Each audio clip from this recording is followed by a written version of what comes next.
Hello, good morning everyone. ഇപ്പം സമയം 4:30 മണിയായി ട്ടോ. അപ്പം ഞാൻ വിചാരിച്ചു എൻ്റെ മോർണിംഗ് റുട്ടീൻ നിങ്ങളുമായിട്ടൊന്ന് ഷെയർ ചെയ്യാമെന്ന്. അപ്പോൾ ദാ ഞാൻ നിങ്ങളെ ഒരാളെ പരിചയപ്പെടുത്തി തരാം. ഇതാണ് ഡെക്സ്റ്റർ. ഡെക്സ്റ്റർ ഈ കാണുന്ന പോലെയൊന്നും അല്ല ട്ടോ. ഭയങ്കര ടോക്കറ്റീവ് ആണ്. അവൻ ആഫ്രിക്കൻ ഗ്രേ പാരറ്റ് ആണ്. ഞങ്ങളുടെ കൂടെ കൂടിയിട്ട് ഇപ്പോൾ 7 വർഷത്തിന് മേലെയായി. അതുകൂടാതെ എനിക്ക് 2 ഷിറ്റ്സു ഡോഗ്സ് ഉണ്ട്, ടൂട്ടു ടോഫി. അപ്പോൾ ഇതാണ് ട്ടോ എൻ്റെ ആദ്യത്തെ രാവിലെ എഴുന്നേറ്റ് ആദ്യം ഞാൻ ചെയ്യുന്ന കാര്യം ഇതാണ്. ചെടികൾക്കൊക്കെ വെള്ളം നനയ്ക്കുക എന്നുള്ളത്. അപ്പോൾ ദേ നേരം വെളുത്ത് വരുന്നുണ്ട്. അപ്പോൾ ഞാൻ പൂജാമുറി കയറി എൻ്റെ വിളക്കൊക്കെ കത്തിച്ചു. അതിനുശേഷം മാത്രമേ ഞാൻ അടുക്കളയിലോട്ട് കയറാറുള്ളൂ ട്ടോ. അടുക്കളയിൽ കയറിയാൽ ഞാൻ ആദ്യം ചെയ്യുന്ന കാര്യമാണ് ഇത്. ഇത് കാണുന്നത് എന്താണെന്ന് മനസ്സിലായോ? ഇതാണ് ട്ടോ കോള്. കോള് കത്തിച്ചതിന് ശേഷം അതിന് മേലെ ഞാൻ ഇച്ചിരി പച്ചക്കർപ്പൂരം ഇട്ട് കൊടുക്കുകയാണ് ചെയ്യാറുള്ളത്.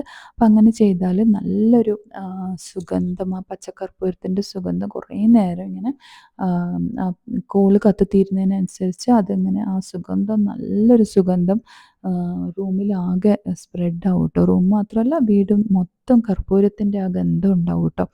ഇതൊരു തരം ഭയങ്കര ഒരു വൈബായിരിക്കും ട്ടോ. ഭയങ്കര പോസിറ്റീവ് വൈബാണ് ഈ പച്ചക്കർപ്പൂരത്തിന്. അതുപോലെ തന്നെ ഭയങ്കര ആ ദിവസം മുഴുവനും പോസിറ്റീവ് എനർജി നിങ്ങൾക്ക് കിട്ടും ട്ടോ. ഒന്ന് ട്രൈ ചെയ്ത് നോക്കൂ. കോള് ഞാൻ ആമസോണിൽ നിന്നാണ് വാങ്ങാറുള്ളത്. എല്ലാ ഷോപ്പുകളിലും കിട്ടും. ഒന്ന് ട്രൈ ചെയ്ത് നോക്കൂ. അത് കഴിഞ്ഞിട്ടാണ് ഞാൻ ടൊട്ടു ടോഫുന് ചിക്കൻ, അവരുടെ ഫുഡാണ് കേട്ടോ ഇത്. റൈസും ചിക്കനും പിന്നെ അതിലേക്ക് കുറച്ച് വെജിറ്റബിൾസൊക്കെ ആഡ് ചെയ്ത് കൊടുക്കും കേട്ടോ.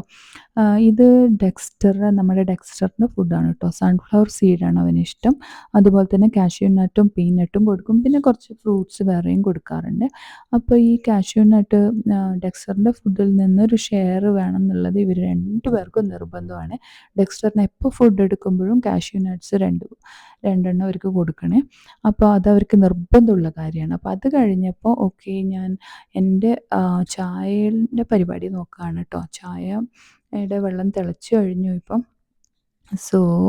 ഇത് നല്ല ചായ റെഡി ആയിട്ടുണ്ട്. ചായ രാവിലെ എഴുന്നേറ്റ് നല്ല ചൂടുള്ള ചായ കുടിക്കുക എന്നുള്ളത് എൻ്റെ ഒരു വീക്ക്നെസ്സാണ്. അപ്പോൾ അതെല്ലാ മലയാളികൾക്കും അങ്ങനെ തന്നെ ആയിരിക്കും എന്ന് ഞാൻ വിശ്വസിക്കുന്നു.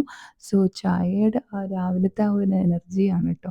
അത് കഴിഞ്ഞ് ഈ ചായ ബാൽക്കണിയിലിരുന്ന് കുടിക്കുക എന്നുള്ളതാണ് എൻ്റെ ഒരു ദിവസം അങ്ങനെയാണ് കേട്ടോ ആരംഭിക്കുന്നത്. അത് കഴിഞ്ഞ് ഞാൻ എന്ത് വർക്കും തുടങ്ങാറുള്ളൂ. അപ്പോൾ എൻ്റെ ദിവസം ഇവിടുന്ന് ആരംഭിക്കും. അപ്പോൾ എല്ലാവർക്കും ഒരു നല്ല ദിവസം വിഷ് ചെയ്യുന്നു. ബൈ.